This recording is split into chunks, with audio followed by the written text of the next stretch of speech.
Good morning to all. आपका पुनः स्वागत है। आज हम नियोजन और प्रादेशिक विकास के ऊपर चर्चा करेंगे।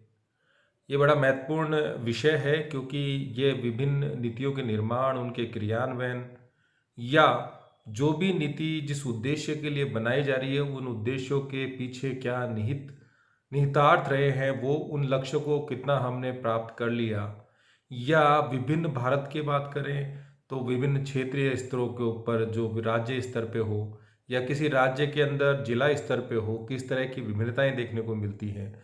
उन विभिन्नताओं को दूर करने के लिए किस तरह से हम उस प्रादेशिक विकास की अवधारणा को अपना सकते हैं, उन सब विषयों को आज हम यहाँ समझने की कोशिश करेंगे। आज के वीडियो में हम जो बेसिक इन्फॉर्मेशन है प्लानिंग की या रीजनल डेवलपमेंट की हम बात करें, या सबसे पहले हम बात करें कि जो विकास क्या होता है, उन सब चीज़ों को यहाँ समझने की कोशिश करेंगे। जब नियोजन की बात की जाती है तो हम सामान्य भाषा में भी ये कहते हैं कि किसी निर्दिष्ट उद्देश्य के लिए एक सुनियोजित प्रयास करना, या एक हमारे पास जो उपलब्ध संसाधन है उसके आधार पर किसी नीति का निर्माण करना जिससे कि हमारे द्वारा किसी उद्देश्यों को पूर्व निर्धारित उद्देश्यों को प्राप्त किया जा सके। अगर पारिभाषिक स्तर पे हम बात करें तो निर्दिष्ट लक्ष्यों को प्राप्त करना। अब उस लक्ष्यों को प्राप्त करने के लिए हमें संगठित प्रयास करने पड़ेंगे, हमें जागरूक रहना पड़ेगा और एक कंटिन्यूअस एफर्ट की बात उसमें की जाती है। तो इसी परिभाषा को निर्दिष्ट लक्ष्यों को प्राप्त करने के लिए संगठित, सचेतन तथा सतत प्रयास करना ही होता है। अन्य शब्दों में हम कहें तो वर्तमान परिस्थितियों को ध्यान में रखते हुए किसी भविष्यगत लक्ष्यों को प्राप्त करना। उस लक्ष्यों को प्राप्त करने के लिए हमारी स्ट्रेटेजी क्या होगी, हमारी रूपरेखा क्या होगी, उसके ऊपर काम करना और आवश्यक जो क्रियाकलाप है उसके बारे में हमें सोचना ही नियोजन कहलाता है। अन्य फिर कहें तो एक वांछित लक्ष्य को प्राप्त करने का एक तरीका होता है, एक टूल होता है नियोजन, और उसके अंदर एक जो भी नियोजन करता होता है उसके अंदर एक भविष्य के का पूर्वानुमान करने की या उपलब्ध संसाधनों के आधार पर जो लक्ष्य हमने तय किए हैं उसको किस तरह से प्राप्त किया जा सकता है। तो इस तरह से ये एक नियोजनकर्ता की कला होती है, एक मेथड होता है। साथ ही भविष्य की आवश्यकताओं का प्रिडिक्शन कर सकते हैं। लक्ष्य प्राप्ति के लिए जो भी हम प्रयास करना चाह रहे हैं उसके हिसाब से हमारी स्ट्रेटजी होती है। अब इस नियोजन की आवश्यकता क्या है, अगर इसकी हम बात करें तो नियोजन, जैसे हमने पारिभाषिक स्तर पे कहा कि पूर्वानुमान करना या जो हमारे पूर्व निर्दिष्ट लक्ष्य है उसको प्राप्त करना। तो इसका जो सबसे महत्वपूर्ण काम है कि हमारे पास उपलब्ध संसाधनों के आधार पर सुनिश्चित लक्ष्य को प्राप्त करने के लिए एक पूर्व नियोजित या पूर्व अनुमान लगाकर नीति का निर्माण करना होता है। अब ये जो नियोजन जो होता है ये हर स्तर पे काम करता है। जो भी हम नीति निर्माण कर रहे हैं और उसके प्रबंधन के हर स्तर पर नियोजन की जो प्रक्रिया होती है वो संपादित होती है। ये एक तरह से हमारे लिए एक गाइडलाइन का काम करता है। नियोजन एक मार्गदर्शक का काम करता है जिससे कि हम सुनिश्चित लक्ष्यों की तरफ काम कर सके। साथ ही जब हम नियोजन की प्रक्रिया को अपनाते हैं तो उसके लिए हमें जरूरी होता है कि सुनिश्चित उद्देश्यों को प्राप्त करने के लिए हमारे पास जो भी स्ट्रेटजी है, जो भी हमारे पास विकल्प है, उसमें से सर्वोत्तम विकल्प यानी उसके अंदर संसाधनों का जो इन्वेस्टमेंट है वो कम हो और लक्ष्य जो लाभ है उसकी प्राप्ति ज़्यादा हो। उस दृष्टिकोण से जो भी हमारे पास विकल्प होते हैं उसमें से सर्वोत्तम विकल्प का चयन भी इस नियोजन की प्रक्रिया का हिस्सा होता है। एक सतत लचीली और सरल प्रक्रिया होती है। लचीली और सरल इसलिए कहते हैं कि इसमें समय के साथ जब परिवर्तन की स्थितियां होती हैं तो हमारी जो नियोजन है, जो हमारी प्लानिंग है, उसमें उस आवश्यकता के अनुसार हम समय के साथ उसमें परिवर्तन कर सके या हम पुनः हमारे लक्ष्यों को बदलती हुई आवश्यकताओं के अनुसार सुनिश्चित कर सकें। इसलिए एक लचीली और सरल प्रक्रिया होनी चाहिए। नियोजन, जैसे मैंने कहा कि प्रत्येक स्तर पर प्रत्येक क्रिया के अंदर होता है, पारस्परिक रूप से एक दूसरे पर निर्भर करते हैं। नियोजन में एक संगठनात्मक तत्व होता है, मिलकर काम करने की जो प्रवृत्ति होती है, सांगठनिक रूप से कार्य करते हुए लक्ष्य को प्राप्त करने की जो बात होती है वो नियोजन के अंदर देखने को मिलती है। अगर हम नियोजन के उद्देश्यों की बात करें तो दो स्तर पे हम यहाँ देखने जाएंगे।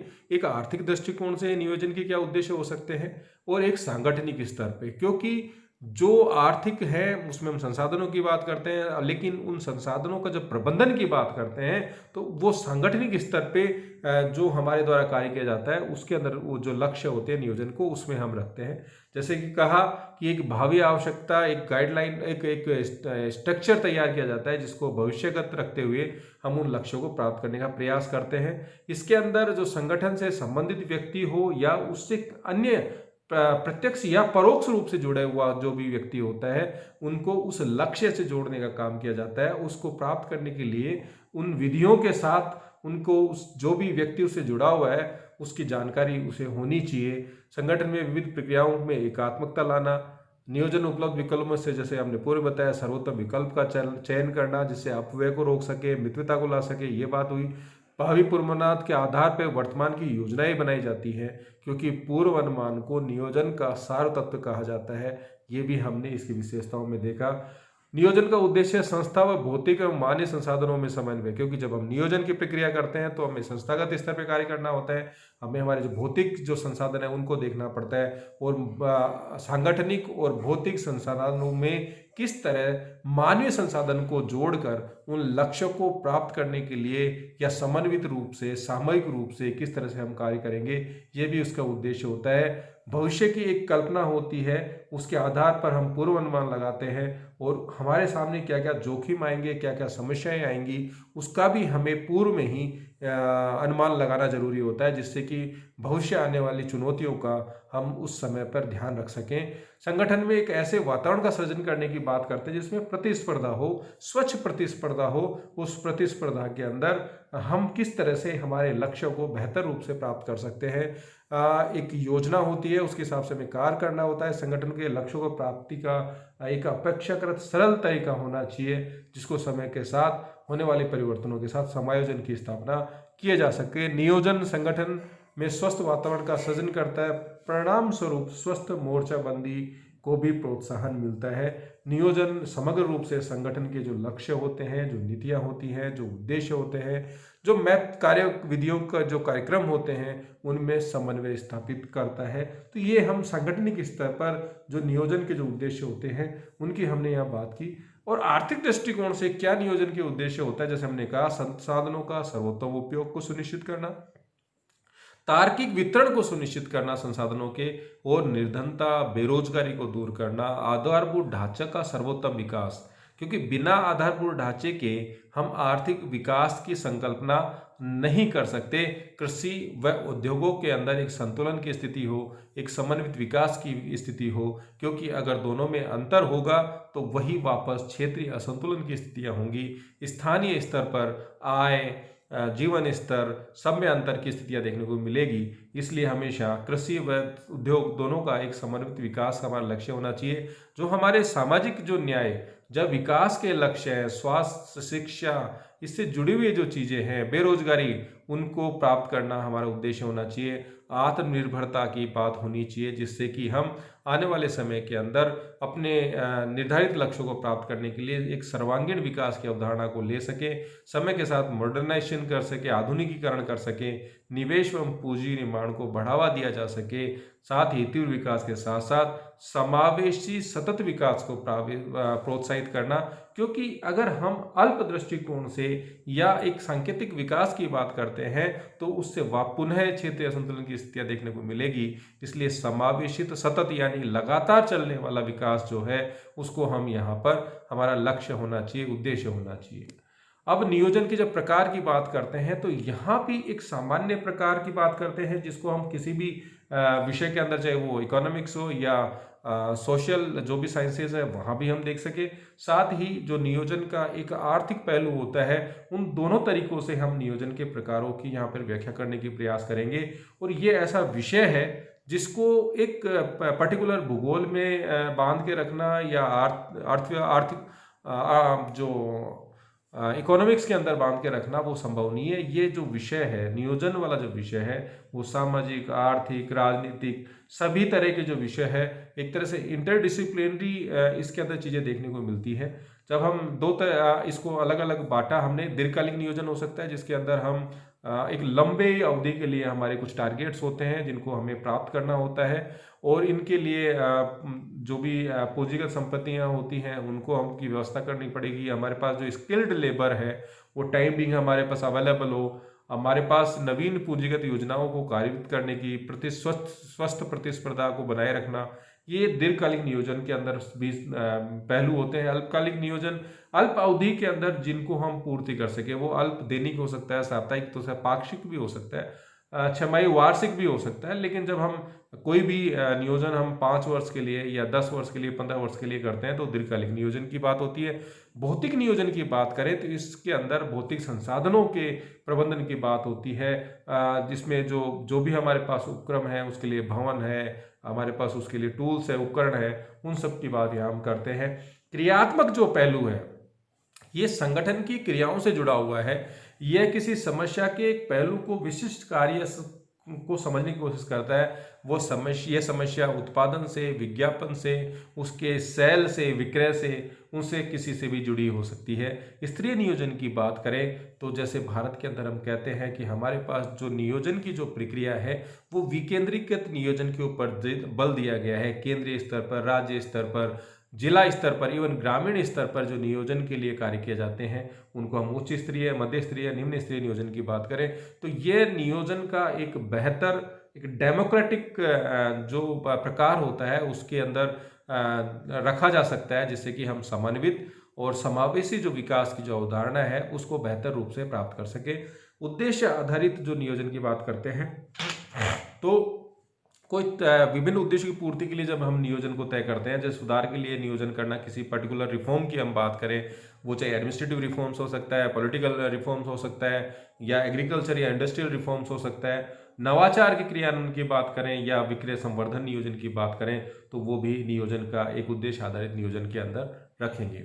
अभी यहाँ हम आर्थिक पहलू के आधार पे हम करें या जिसके अंदर राज्य के हस्तक्षेप के आधार पे जो नियोजन होता है वो 2 प्रकार का होता है। एक आदेशात्मक नियोजन होता है, एक निर्देशात्मक नियोजन होता है। आदेशात्मक जो नियोजन होता है उसके अंदर जो केंद्र या राज्य की जो ऊपर की जो सत्ता होता है वो पूर्णतः उसके ऊपर नियंत्रित करते हुए आदेशित करती है, जबकि निर्देशात्मक नियोजन के अंदर एक स्वतंत्रता होती है। ये ज़्यादा विकेंद्रित नियोजन की प्रक्रिया का हिस्सा है, जिसमें राज्य केवल निजी क्षेत्र को या जिस भी संस्था के माध्यम से हम नियोजन की प्रक्रियाओं को संचालित कर रहे हैं उनके लिए कुछ संकेत मात्र निर्देशित करता है, उसको फ्रीडम देता है कि वो उन लक्ष्यों को प्राप्त करने के लिए कार्य करें। लक्ष्य की प्राप्ति व रणनीति के आधार पर पुनः संरचनात्मक नियोजन की बात करते हैं और एक प्रक्रियात्मक।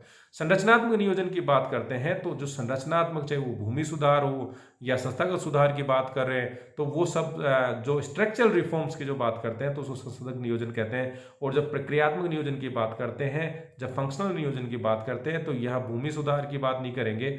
यहाँ पर जो बात की जाती है उस प्रक्रिया की, उस स्ट्रेटेजी की बात करते हैं। जैसे अगर हम करें, जब हमने एग्रीकल्चर रिफॉर्म्स की बात करी थी तो उसमें हम भूमि सुधार तो एक अलग विषय था, वो संरचनात्मक में चला गया। लेकिन जब हमने ग्रीन रिवोल्यूशन की बात करी तो हमने उस भूमि के अंदर जो इनपुट दिया वो चाहे तकनीक के माध्यम से दिया, हाइब्रिड बीज के माध्यम से दिया, मशीनीकरण को बढ़ावा दिया, तो वो एक प्रकारात्मक नियोजन का उदाहरण था। योजना निर्माण की प्रक्रिया के आधार पर केंद्रीकृत नियोजन हो सकता है और विकेंद्रीकृत नियोजन की प्रक्रिया हो सकती है। तो केंद्रीकृत नियोजन के अंदर जो नियोजन की प्रक्रिया होती है उसका जो केंद्र होता है केंद्रीय स्तर पर होता है, और कहीं न कहीं ये टॉप डाउन जो नियोजन की प्रक्रिया होती है ऊपर से नीचे की तरफ बनाई गई नीतियों को क्रियान्वयन की प्रक्रिया का हिस्सा है।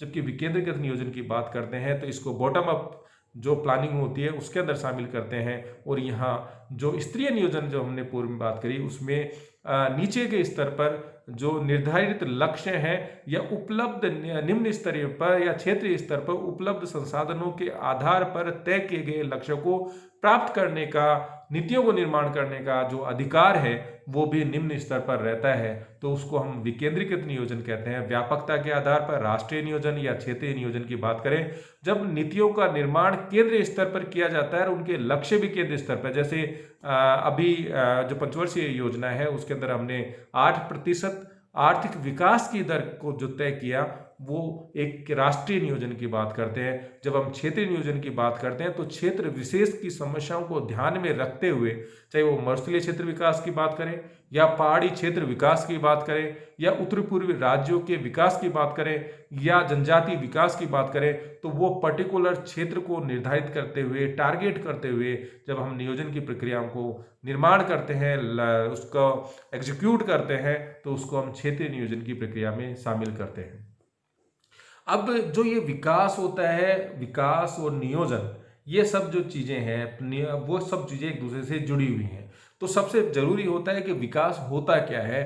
तो विकास अगर हम संक्षिप्त रूप में समझें तो चेंज प्लस ग्रोथ, यानी एक जो वृद्धि होती है उसमें जो ग्रोथ होती है उसमें जो चेंजेस होती है, जैसे प्रति व्यक्ति आय में वृद्धि होना, बेरोजगारी को दूर करना, या हमारे पास जो संरचनात्मक जो परिवर्तन है उसको परिवर्तित करना।